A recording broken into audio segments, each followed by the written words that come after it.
voluntariamente puede decirme qué es lo que ha investigado ayer sobre estos efectos o mecanismos de interacción que son importantes, dijimos, para entender un poco lo que ustedes ayer explicaron sobre la alimentación complementaria, algunas mezclas y todo esto, ¿no? Eh, ¿Qué es quelación? ¿Qué es absorción? ¿Qué es precipitación, solubilización o aumento del pH? Que ya estaba claro en algunas de las clases cuando hemos hablado de alimentación alcalina. Pero creo que ayer no estaba muy claro lo de el efecto de quelación. A ver, ¿quién voluntariamente puede participar ahora? Es por puntos. Por si acaso aquí tengo yo la lista y apunto quiénes están asistiendo, quiénes participan. Ya estoy conociendo, como en clase presencial, algunas que participan más, otras que no conozco todavía las vocecitas. Entonces, anímense, por favor. Buenos días, doctora.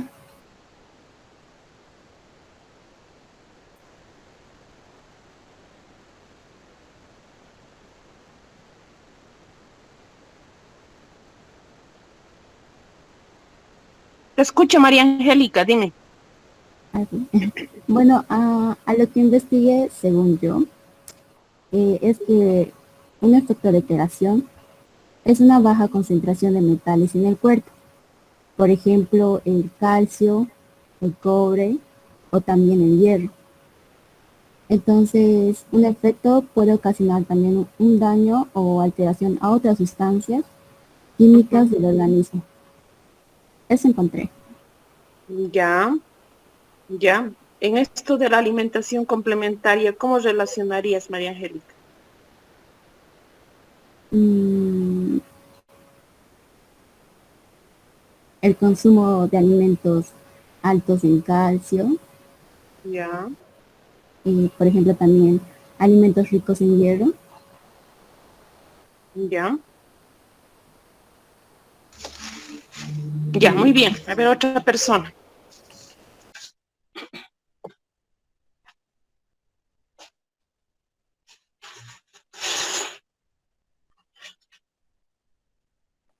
Buenos días, doctorita. Yo pude estar investigando y he encontrado que también limpia, en cuanto a terapia de quelación, podría decirse que limpia los depósitos de grasa en las arterias, eh, barre sustancias definidas de los tejidos y alivia la carga sanguínea de las venas, reduce la calcificación de las válvulas del corazón, o sea, limpia en sí. ¿Qué es lo que limpia? Perdón. ¿Qué Sustancias limpia? definidas. Sustancias definidas. Ya, pero es un concepto muy amplio, muy ambiguo, ¿no? A ver, vamos a llegar al último. A Sí. ver, ¿quién más? Gracias. Buenos días, doctora. Yo encontré que un quelato es Hola. una molécula orgánica que incorpora en su estructura un mineral inorgánico que tiene un enlace muy fuerte y que ambos resisten al paso digestivo. Ya. Es decir, que facilita la absorción e impide que interactúe con otros minerales que podrían dificultar su correcta absorción. Y que esto, lo que nos dice que ayuda a aumentar la biodisponibilidad del alimento y bueno, que lo aumenta entre un 5 y 20% para una mejor absorción. Está más bonito ese concepto. Ya, ahorita vamos a llegar. A ver, ¿quién más? Gracias.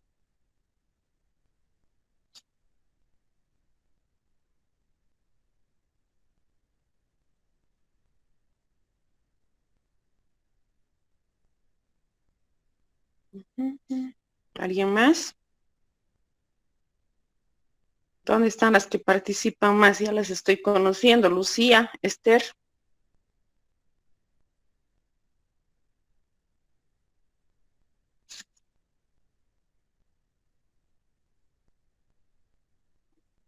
Ujú.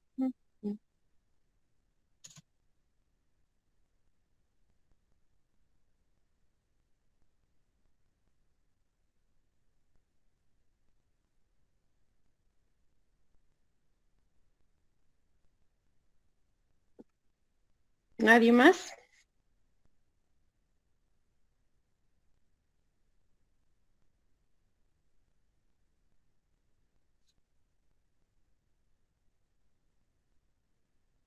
¿Dónde están las demás? No se me oculten. A ver, un poquito más vamos a llegar ya al concepto. Solamente han averiguado la parte de quelación, ¿no? Los otros no. Absorción, precipitación, nada de esto, ¿verdad? Se han abocado más a quelación, ¿no? Ya. A ver.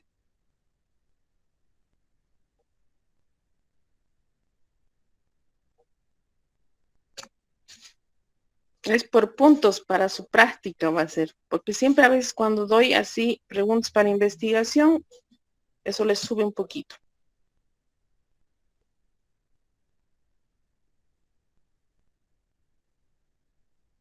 ¿Aló? ¿Nadie más? A la una.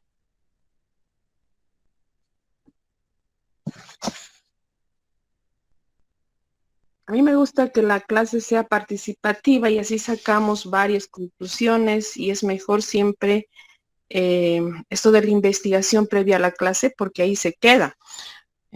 Por experiencia les digo que uno cuando a veces ya el concepto lo dice en la misma clase se les pierde después y se olvidan. Es mejor siempre un poquito investigar, inquietud y después ya recién estamos saliendo más sólido con los conocimientos. Entonces voy a tomar en cuenta a quienes están participando hoy día y lo voy a estar viendo durante el curso de las otras clases, ya especialmente en esto de la investigación. Bueno, como lo han dicho muy bien, hay diferentes conceptos que sus compañeros, tanto Angélica, Keila como Miriam, ¿quién más ha participado? José André. Han hablado de términos un poquito ambiguos, pero aquí la cosa es, digamos, dirigirnos a la esencia misma de qué es el efecto de quelación, ¿no? Entonces, me explico para que no entremos también en un concepto así amplio como lo han hecho en este momento. El efecto de quelación altera la biodisponibilidad de cualquier alimento o, por ejemplo, de un medicamento puede ser. Me explico.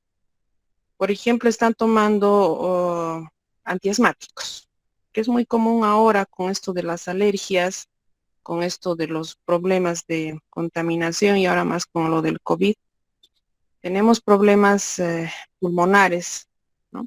En este caso el asma, por ejemplo, en niños, es muy común que ellos tomen medicamentos a base de corticoides.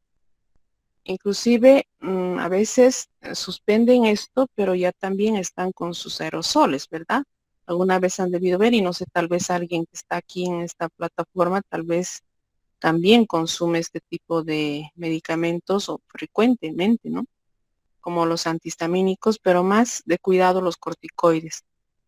Entonces, estos que se hacen como PAF, que se dice, cuando están en una crisis asmática, ellos ya se conocen los asmáticos, cuando están en crisis, ¿no? Un estrés nervioso, por ejemplo, les puede llevar a entrar en crisis o un cambio de ambiente brusco o innecesariamente a veces un viento, un frío, ¿no? Dependiendo de qué. Entonces agarran su aerosol y se colocan unos 3 PAF o 2 PAF y va nivelándose. Pero esto, repito, es en base a corticoides y medicamentos. Esto, por ejemplo, tendría que ser elevada la biodisponibilidad de este medicamento para que en sí el niño esté bien en ese momento de sus síntomas. Pero sin embargo, si entramos sí al ámbito de la nutrición misma, estamos hablando de un niño que está en crecimiento, ¿no? Por eso les estoy poniendo el ejemplo, que esté 6, 8, 10 años que tenga este niño, está en crecimiento y tiene un requerimiento nutricional de proteínas adecuado, si podríamos decir así, para poder llegar a ese crecimiento normal, ¿ya? Pero si está consumiendo este tipo de medicamentos, hace que la biodisponibilidad, o sea, la biodisponibilidad de estas proteínas no lleguen a ese su requerimiento. ¿Me explico? O sea, si las proteínas estaba consumiendo un 100%, se va a absorber solo el 60-70% de lo que está consumiendo, porque este medicamento, ¿qué hace? ¿No? Rompe este efecto de las proteínas, o sea, altera la absorción de las proteínas. Como bien lo dijo José Andrés, disminuye la dificultad de la correcta absorción. Ese concepto me gustó más, ¿no? Porque va más cercano a este concepto de quelación. Entonces, a la vez que está disminuyendo la absorción de este medicamento, a la vez también está disminuyendo la absorción de las proteínas. Entonces, a lo posterior, ¿qué puede pasar con este niño? Que este niño no va a formar correctamente el crecimiento por las proteínas, no solo por las proteínas, sabemos que por el crecimiento actúan otras cosas más que vamos a hablar más adelante, no solamente es el requerimiento nutriente, ¿no? Pero estamos viendo de que entonces este niño puede tener riesgos, podríamos decir así, a una talla baja, ¿no? Entonces, aquí se produce este efecto de quelación con proteínas y corticoides. Entonces, no sé si han entendido, ese es el concepto de quelación, ¿no? Disminuye la absorción de ambas cosas que estamos dando.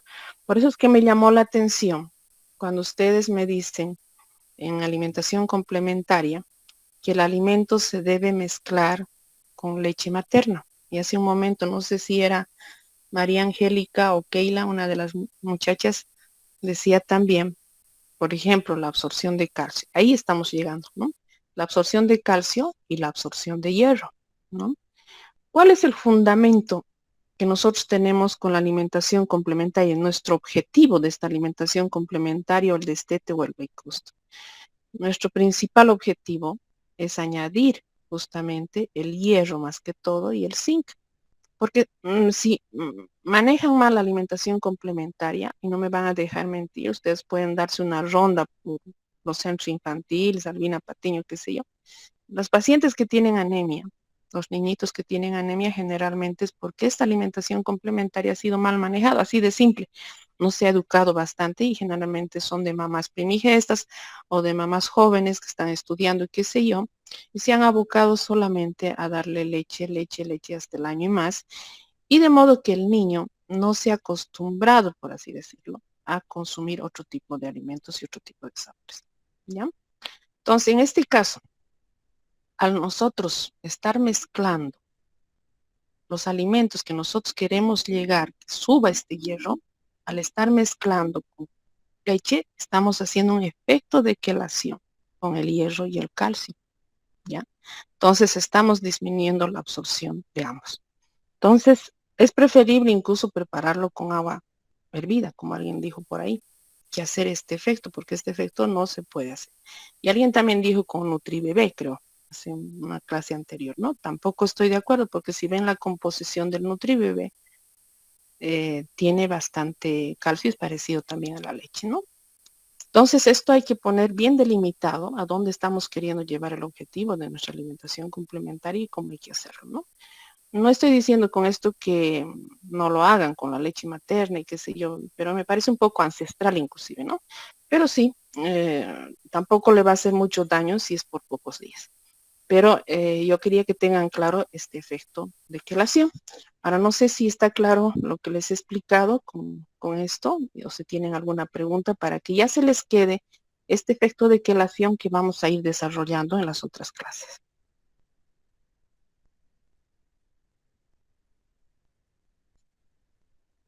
¿Alguna duda? ¿O alguien más que quiera acoplar alguna cosa? Buenos días, doctora.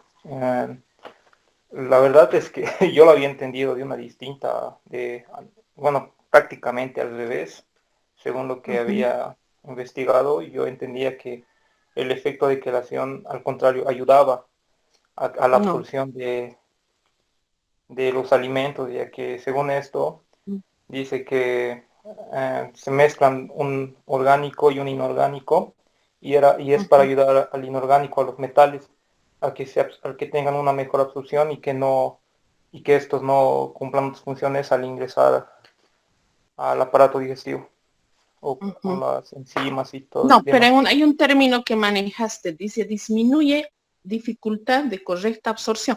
Pero, por ejemplo, quelación, a ver, un ejemplo.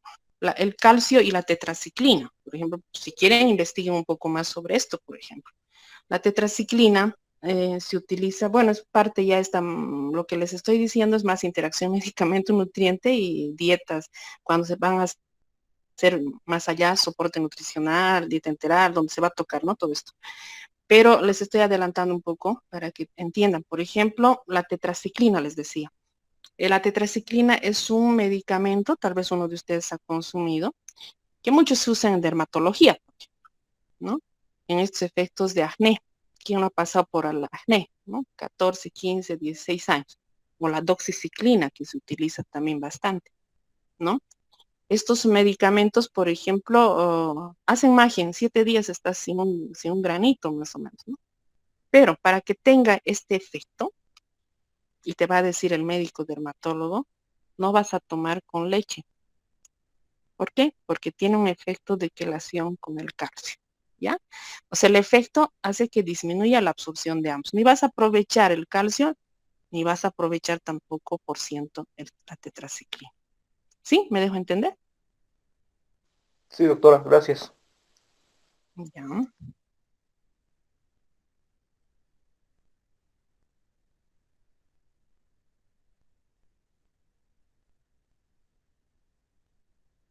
¿Alguien más? ¿Está claro entonces el efecto de quelación, chicas? Sí, doctorita. Ya. Entonces no se les va a olvidar. Bueno, hay otros efectos más que más se puede hablar. La absorción. Por ejemplo, la absorción es más o menos la unión iónica, ¿no? Esto disminuye directamente ya así, a la vitamina. ¿Ya? ¿Sí? Bueno. Entonces, ¿qué más dijimos que íbamos a investigar ayer? ¿Solo era eso? Doctorita, dijo que investiguemos de la alergia de la clara de huevo y podría Ah, decir que sí. he investigado. Ya, Keilita, dime. Ya. Es la causa más común en niños de 1 año y 2 años, pero desaparece durante los primeros 6 años de vida. La Ujú, principal es la clara de huevo en cuanto a alergia. ¿Por qué? Porque contiene alergénicos mayores ya que tiene albumina, ovotransferrina, ovomucoides, lisosimas y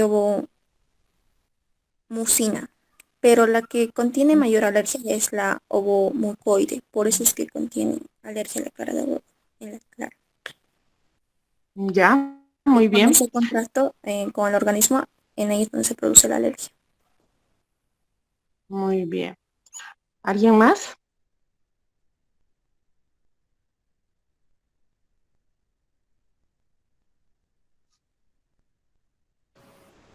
Doctora, Sí, sí, María eh, Angélica, te escucho.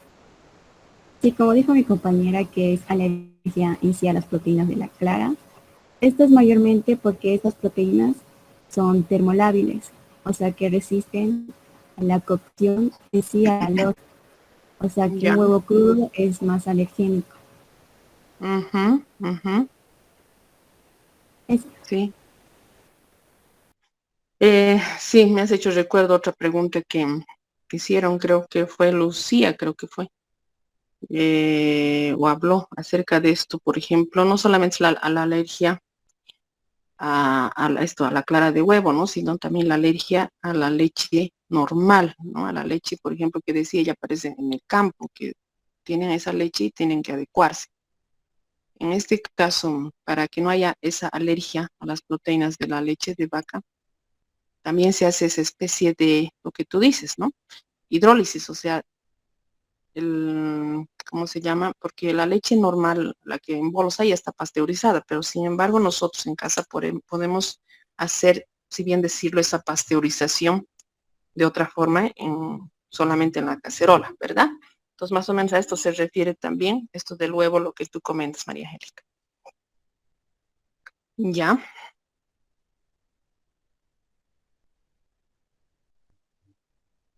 ¿alguien más?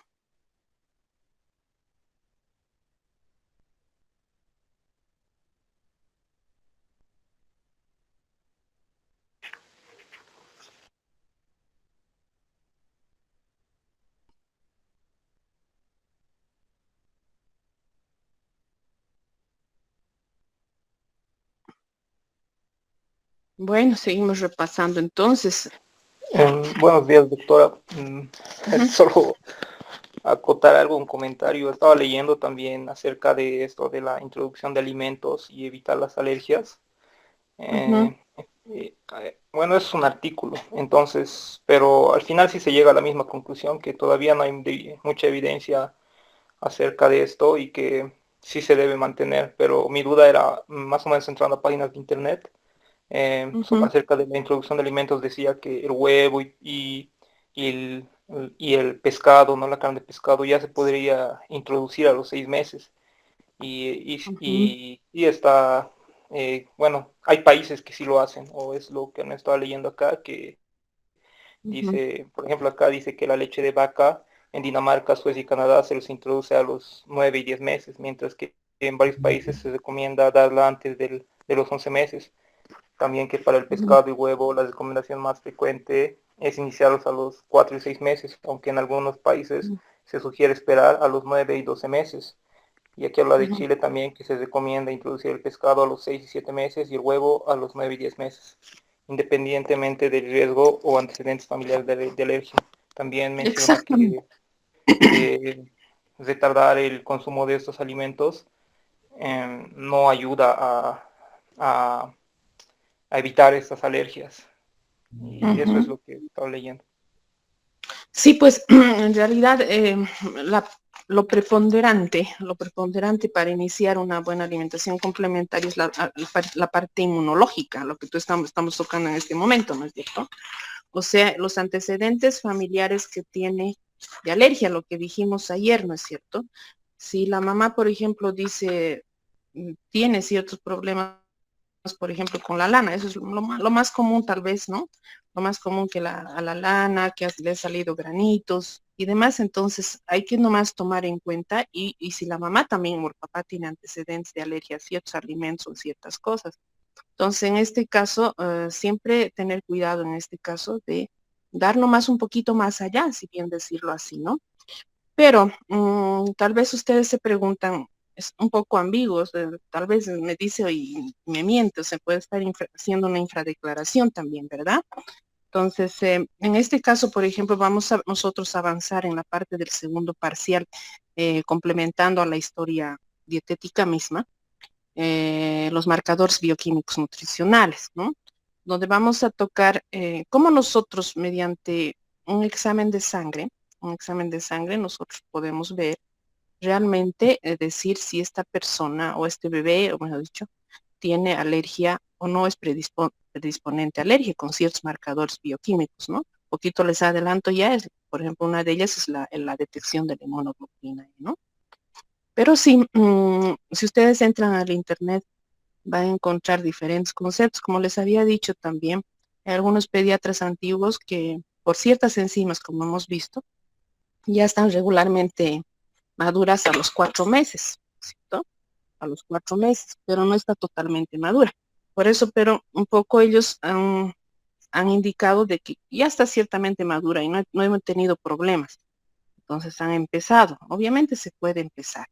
Se puede empezar antes el pescado, se puede empezar el huevo, qué sé yo, pero hay que tener mucho cuidado, más ahora con esto del aspecto de la inmunológico y la parte alérgica, porque la alergia nomás en algunas personas da, por decirlo, suave, puede darles solamente unos granitos, pero en algunos podemos llegar a un shock anafiláctico, hasta puede morir el bebé o la persona con alergia, ¿no? Han debido ver incluso en películas, ¿no es cierto?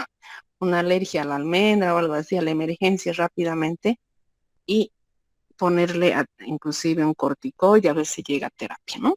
Entonces hay que tener mucho cuidado. Evidentemente, si entramos a nosotros a navegar en el Internet, podemos tener muchos datos en ese aspecto. Y más yo creo que lo que tú dices, José André, es también dependiendo de cada país. Por ejemplo, en Chile hay bastante, tienen mar, tienen pescado y todo eso, ¿no? Entonces, quién sabe también por esto, ¿no? Nosotros acá no tenemos mucho, no está, inclusive la misma mamá en el embarazo no está acostumbrada a comer este tipo de alimentos, que es como diríamos, otra forma también de que la mamá transmita mediante la placenta estos anticuerpos, ¿no? Entonces, como en el caso del COVID, por ejemplo, ¿no?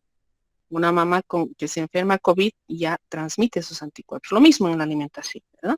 Entonces, la mayoría, por ejemplo, cuando yo he estado en España, había esto de las vacas locas, me acuerdo yo en ese tiempo, que habían querido dar a las vacas un tipo de alimento diferente al que es el pasto, digamos, ¿no? Pero les salió mal, porque allá siempre en Europa así investigan, quieren siempre estar más adelante, pero les salió mal en este caso porque empezaron a morir las vacas, empezó a morir la gente comiendo la carne. Entonces, cuando yo llegué allá a hacer la maestría, no había carne de vaca ni siquiera para muestra, ¿no? Me acuerdo que, bueno, esto a manera de anécdota les cuento, la familia que me recibió a mí allá, era de Bolivia, quisieron hacer una parrillada para recibirnos a los 3, 4 bolivianos que estábamos, porque era de toda Latinoamérica que hemos estado en esa maestría, y hicieron en base a cerdo, ¿no? No había vaca. Pues esto les cuento a manera de anécdota. Entonces, es eso también, dependiendo de cada país, ¿no? En nuestro país, lamentablemente, no tenemos al alcance uno de estos alimentos que es el pescado, ¿no? Así, y tampoco de mar, ¿no? Entonces, eso también influye bastante en la alimentación, en el embarazo y todo esto. ¿Ya? No sé si está claro, José Andrés. Sí, doctora, solo era una inquietud como le mencionaba, porque igual al final del artículo menciona eso, que estas recomendaciones varían según cada país y como todavía no hay Exacto. suficiente información, es lo más recomendable sí seguir las recomendaciones del país en el que uno está. Doctor, una pregunta más, no lo encontré en estas guías alimentarias que hay en Bolivia, que Ujú, generalmente que hay de los ancianos o de adolescentes. No sé ujú. si busqué mal, pero no encontré algo acerca de la alimentación complementaria. ¿De qué guías me estás hablando? ¿De sedes? Guías alimentarias. Sí, sí, de aquí, de Bolivia, lo que sale sobre el arco de la alimentación. Ya me olvidé el nombre de estos libros. Ah, ya, ya, ya. Mira, yo no trabajo mucho con sedes y tengo mucha interrogación a seds.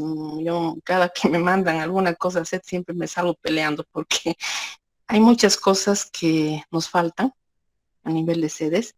Últimamente nomás en esto de discapacidad he estado participando mediante mi trabajo, que me mandan siempre como representante de la gobernación.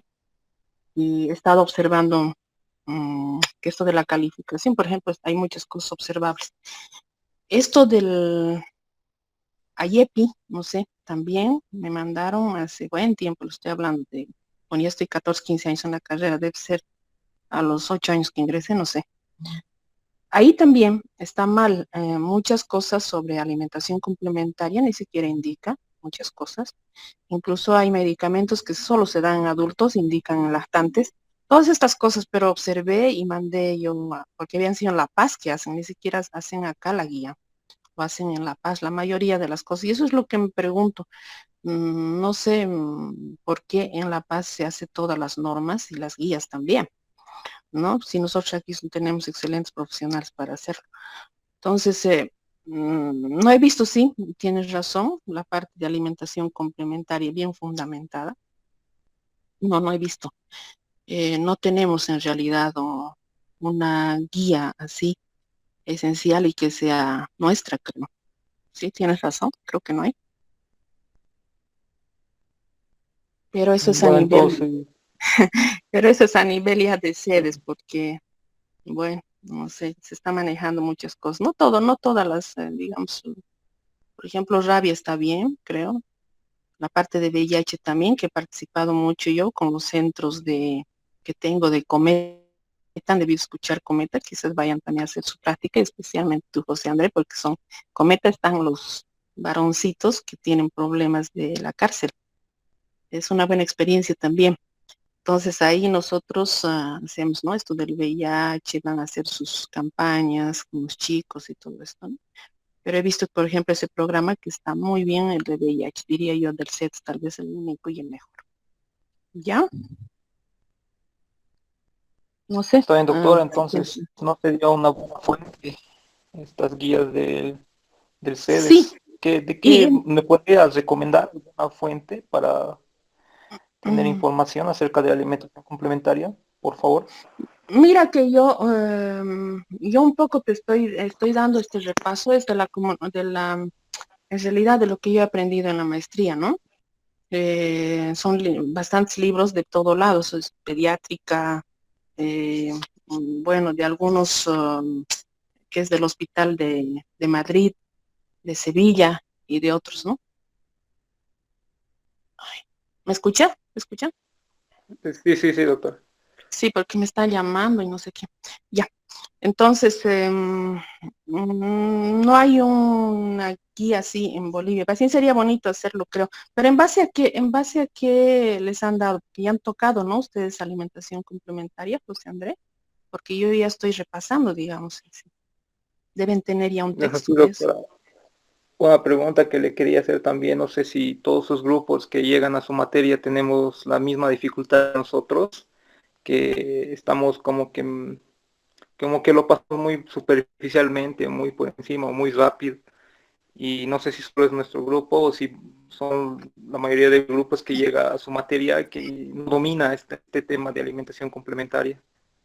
Mm, un poquito ha mejorado, te diré. Los primeros semestres que di estaba peor, ¿no? Pues tal vez les he incitado yo misma a investigar un poquito más, pero sí he tenido dificultad. Como les decía, también he tenido dificultad y lo voy a tener, ojalá no quieran, en esto del peso y talla. Ayer nomás estaba con las enfermeras de Esperanza y donde han rotado un grupo de ustedes y le dije, ¿dónde? Mostrame las evaluaciones nutricionales que hicieron los chicos, te mandé ya para que pongas a las hojas y hemos estado revisando y de una de ellas que es alta, se nota a leguas que es alta, la muchacha, me dice, doctora, pero aquí dice 1,40 la talla, oye, entonces tengo que revisar siempre, ¿no?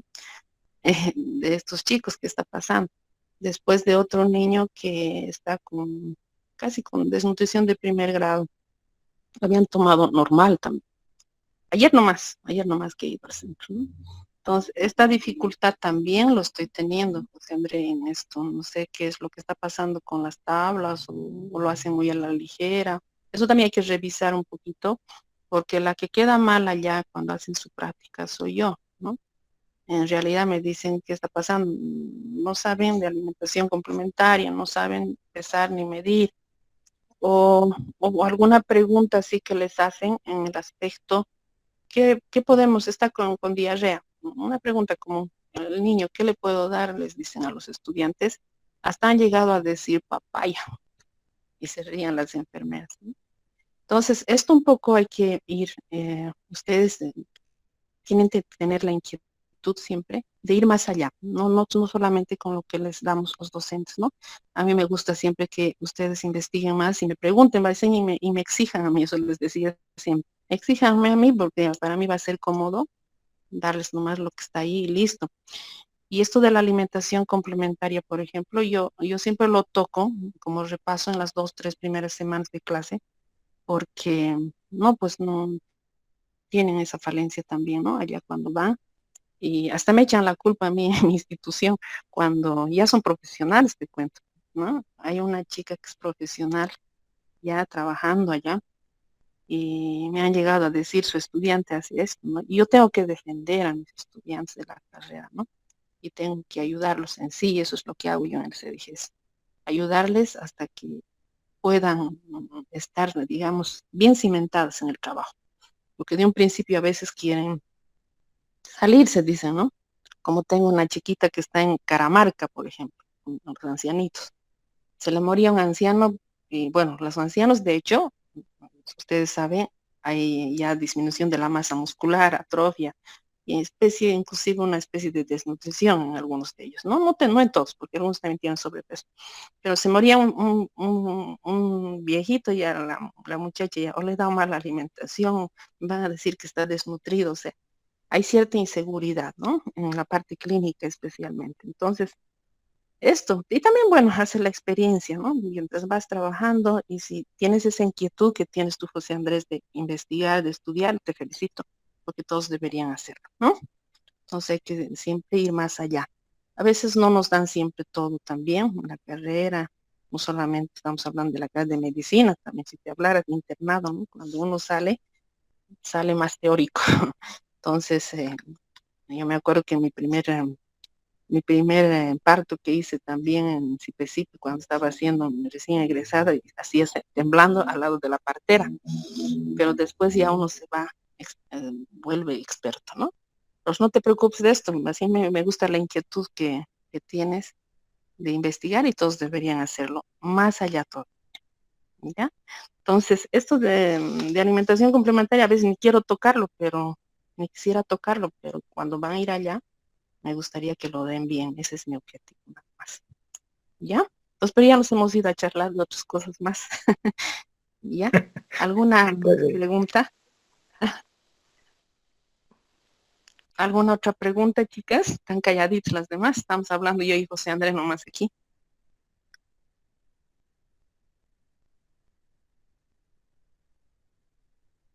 ¿Aló? ¿Nadie más? ¿Qué ha pasado con Lucía, Lucía, Esther también, que estaban participando mucho, ahora están muy calladas? Bueno, entonces queda claro, yo creo que estos efectos hay que repasarlos, especialmente ahora que estamos en tiempo de COVID, donde todos creo que estamos consumiendo uno u otro fármaco, otra vitamina, ¿no? Hemos tenido mucho de esto, digamos, de esta interacción. Incluso personas que no necesitan siquiera de algunas vitaminas han estado consumiendo estas vitaminas por miedo a no enfermarse y todo esto. No hay mucho que hablar al respecto de esto. Hablando siempre de esta biodisponibilidad que tenemos nosotros con los alimentos y con los medicamentos también, ¿no? No solamente con los medicamentos. Ayer nomás observaba, por ejemplo, en la mesa de comedor con los niños. Justo tengo una niña que está con muy bajo peso, Briana, que tiene apenas 1 año y 6 meses, debe ser, o 2 añitos, cerca de 2 años. Yo no sabía por qué no aumentaba de peso, ¿no? Porque no he ido, y un mes que estaba de vacación, pero me decía la enfermera, no puede aumentar de peso. Pero miren que era una cosa simple, una cosa simple. La mamá se sentaba con la comidita y con la niña y agarraba un frasco de agua a su lado. Y la niña había estado acostumbrada a eso. De mi lado tomó primero el agua y después en la comida. ¿Y cómo va a terminar la comida entonces? O sea, así cosas simples a veces hay que ir observando, porque si la niña consume el agua antes, imagínense, ¿no? Entonces, esto también hay que ir a ver cuando vayan a los centros. Hay ciertas cositas así de simples como el apagar, por ejemplo, la televisión en el momento de comida y cosas así, para que no predispongan en esta anorexia. O sea, les estoy hablando de esta anorexia en realidad infantil, que es muy común, ¿no? Es muy común. Ayer nomás, como les digo, en el centro me preguntaban acerca de esto las mamás, ¿no? ¿Por qué no quiere comer? Pero ahí estaba, simple era la respuesta, ¿no? De por qué no quería comer. Como en el caso, por ejemplo, cuando hice la detección de niños con bajo peso en Villa México, cuando yo recién llegué de España, para terminar un proyecto de los españoles. Me acuerdo que se detecté unos 50, creo, y aquí en Villa México, que no es lejos, ¿no? Es zona sur. Entonces ahí, por ejemplo, tenían que venir a las tipo 10 de la mañana a hacer la consulta. Pero ¿cómo venían las que estaban con muy bajo peso, las mamás agarradas como de sus pilfruits y de esas pipocas que no sé ni qué composición deben tener, hasta deben ser tóxicos? 10:30, 11 estaban consumiendo eso y cómo iban a almorzar, ¿verdad? Entonces, son cosas simples que se puede manejar con esto de la anorexia. La anorexia es un motivo de consulta muy frecuente, eh, especialmente en la infancia, y las causas de anorexia pueden ser tanto conductuales nomás, como esta, o sea, que se llama anorexia simple, que simplemente tiene que ver con la conducta, y orgánica. Bueno, la orgánica, aunque no crean, es más fácil de manejar. ¿A qué me refiero? Si está una niña, por decirle así, resfriada nada más, no va a querer comer, ¿verdad? Entonces, se da alguna cosa para tratamiento, ya sea para la infección urinaria, para el resfrío, entonces la anorexia va a desaparecer. Pero esta anorexia simple o conductual es la más prevalente en nuestro medio y la más difícil tal vez, porque su origen multicausal es, es diferente, ¿no? Por mal manejo de los padres, ansiedad de los padres, presiones familiares o falta de coordinación nada más, ¿no? O mamás que trabajan por el estrés también, que dejan, por así decirlo, con las abuelitas o con él, y la abuelita ya le dio chocolates a las 10:30, 11, y llega la mamá a las 12 del trabajo y quiere embutirle, si es el término, ¿no? Entonces, esto provoca una falta de respeto al desarrollo y maduración normal de esos hitos que hemos hablado en estos días, los hitos alimentarios infantiles, ¿no? Hemos hablado ayer de este reflejo de succión, hasta la capacidad de comer solo que tiene que tener el niño, que más o menos es al año y demás, por mucho de que derrame el niño en la mesa, porque a veces también las mamás es otro aspecto que no toman en cuenta que ellos tienen que conocer, que tienen que agarrar con la mano, meter a la boquita todo lo que ven, lo que les atrae, como nosotros cuando comemos, no sé, un silpancho, qué sé, tú mezclas la carne con ensalada, qué sé yo, ¿no? Y no directamente con la cuchara dar lo que a ti te parece. Entonces, es una forma también esto de predisponer a la anorexia y de que el niño rechace a lo posterior los alimentos, ¿no? Porque o sea, en realidad la capacidad de comer solo ya condiciona, ¿no? La adquisición y mantenimiento de métodos, ¿no? Incorrectos, incluso métodos incorrectos. ¿Quién no hace, no? Tal vez a ustedes también les han hecho el chantaje, la amenaza, qué sé yo. Si no comes esto, no te traigo del trabajo tal cosa, ¿no? Es otro tipo de chantaje, manipulación también, ¿no? Entonces, la anorexia simple conductual a veces es más difícil de manejar, repito, que la misma orgánica, ¿no? Entonces, es eso, las causas de anorexia orgánica, que pueden ser múltiples. Puede ser. Además, en la anorexia orgánica hay un rechazo global a todos los alimentos, ¿no? Y esto afecta al crecimiento físico. ¿Han escuchado ustedes del fallo de Medro? No, doctora. ¿Alguien tal vez? ¿Qué es el fallo de Medro?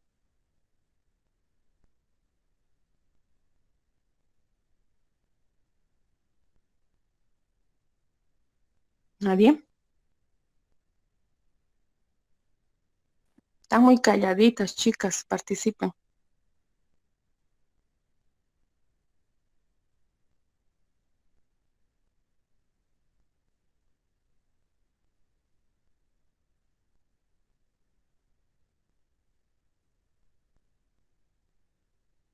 Nadie, ¿no? Pues van a investigar, no los voy a decir para el viernes, que es fallo de Medro. ¿Ya? Entonces, hablando de esta anorexia infantil, que lo van a ver a diario, ya sea en su ejercicio profesional como en los centros, porque siempre la mamá dice que el niño no quiere comer, generalmente, ¿no? Pero a veces no es porque no quiere comer, sino porque está mal manejado la parte conductual. Entonces, para poder referirse a la anorexia en la infancia y adolescencia, es preciso definir, además, y siempre me gusta a mí empezar con la parte de fisiología, ¿no? Previamente ciertos conceptos, ¿no? En primer lugar, el término apetito, ¿no? Apetito, ¿a qué es el apetito en realidad? El apetito alude al deseo selectivo de comer determinados alimentos, o sea, se me apetece un, no sé, una torta con crema, o qué sé yo, ese es el apetito, ¿no? Los factores intervienen en el apetito son fisiológicos, ¿no? La motilidad gástrica, la influencia hipotalámica, todo esto, ¿no? Cultural, o los alimentos conocidos, psicológicos, puede ser muchos, muchos menores. Pero en segundo lugar, el término hambre, el hambre se refiere a la necesidad fisiológica, ¿no? Entonces aquí estos términos como nutriólogos o nutricionistas tenemos que estar bien asentados, ¿no? Entonces, y esta hambre llega a la saciedad. Entonces, otra pregunta. Si esto no saben, se van a ir a repasar también. ¿Cómo empieza la fisiología del hambre? Han debido llevar en fisiología, porque la fisiología del hambre es importantísimo, porque ustedes van a manejar, ¿no? La parte nutricional, y la parte nutricional, los alimentos tienen que ver con el hambre, con el apetito y la saciedad. Entonces, a ver, tal vez José Andrés o alguien que quieren decirme cómo empieza este hambre fisiológicamente hablando en nuestro organismo y de dónde empieza, cómo empieza, qué nervios actúan, qué arterias actúan.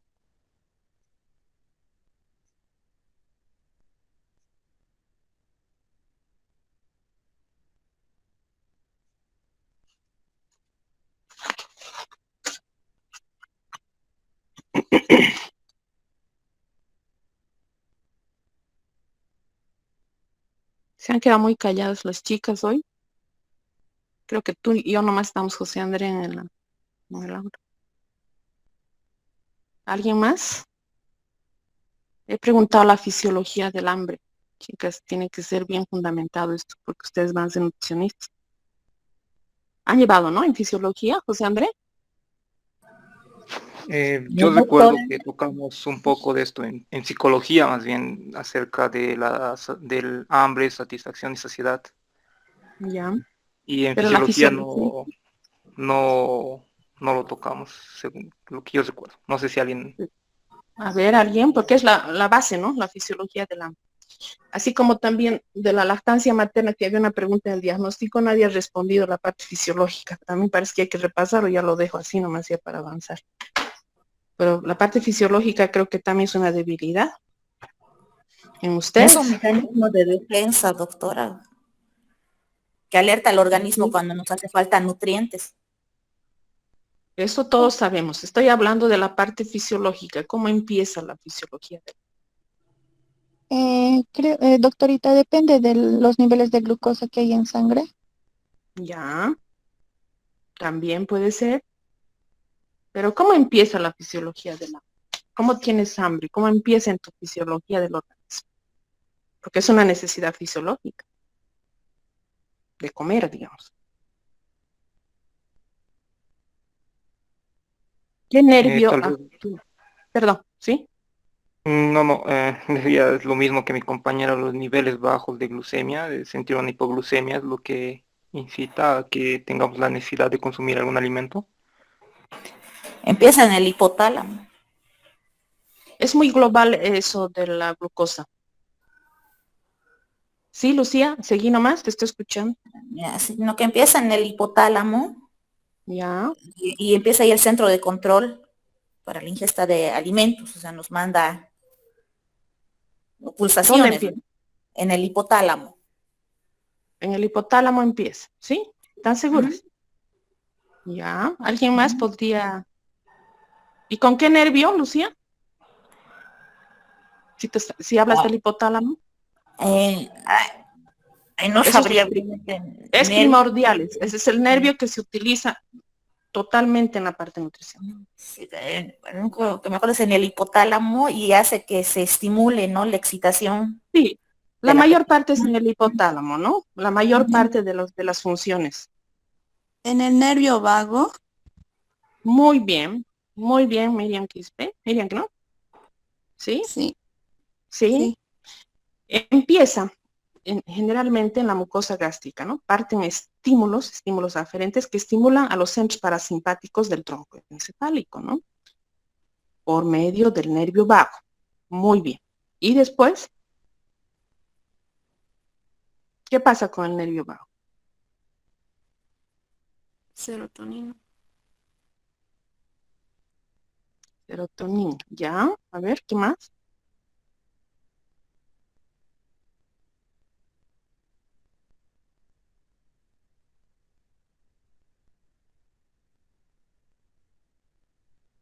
¿Alguien más?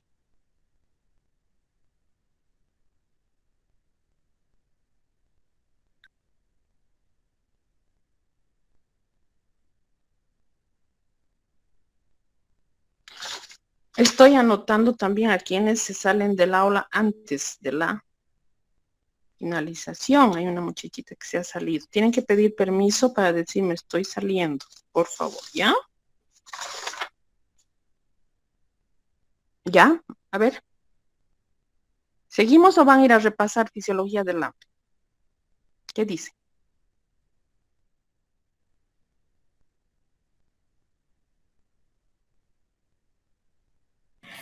Doctora, si no me equivoco, hay una hormona que estimula el hambre, ahorita no, que se secreta al estómago, que la secreta el Ajá, estómago. La ya, grelina, si no me equivoco. andamos por Este, ahí, pero hay otra sí. más.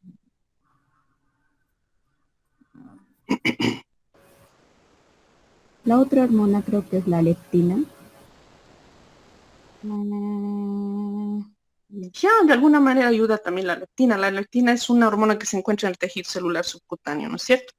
Pero no tanto en la mucosa gástrica, porque está más elevado cuando están con sobrepeso y están disminuidos cuando están delgaditos, ¿no? La leptina es un marcador, por así decirlo, también de la grasa, ¿no? Creo que la leptina es una hormona para la saciedad. No, hay otra hormona. Ay, mm.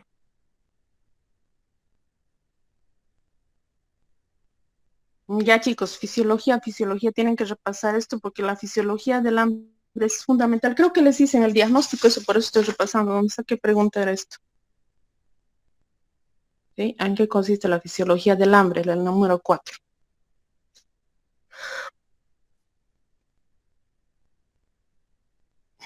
Ya me voy a anotar qué es lo que tienen que ir a repasar ya.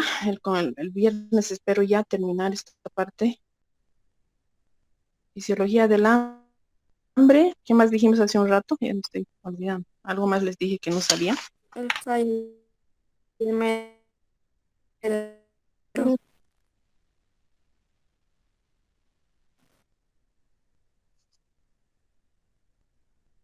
Se escapan. Ya.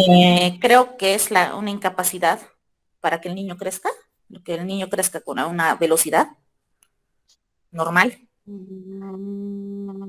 Ya, a ver, ya, pero no está bien fundamental. A ver, vamos a ver. Vayan a repasar esas dos. Fisiología del hambre y fallo de Medro. Ya, y con eso un poco de anorexia más vamos a tocar, porque la anorexia es un tema fundamental para que vayan a hacer la práctica conmigo. Ya, si quieren también leen un poco sobre anorexia infantil. No la anorexia de adolescentes, que es más común también, obviamente, pero la que vamos a ver y la base para la nutrición es la anorexia infantil. ¿Ya? Entonces ahí quedaremos. ¿Alguna pregunta? No de estas tres porque van a ir a repasar. No les voy a decir inmediatamente. Inclusive hay una arteria que desencadena y ayuda a la mayor parte de la fisiología del hambre y la mayor parte de la irrigación de la parte del estómago. Eso más les voy a preguntar. No es mañana, es el viernes. ¿Ya? Quedamos ahí entonces, chicos. Sí, doctora, está bien. está Hasta el bien, doctor. viernes entonces. Hasta el viernes, doctora. También. Hasta luego. Hasta Hasta el luego. viernes, doctorita. Hasta luego, doctora. Saludos ahorita. Hasta luego. Chao, chao.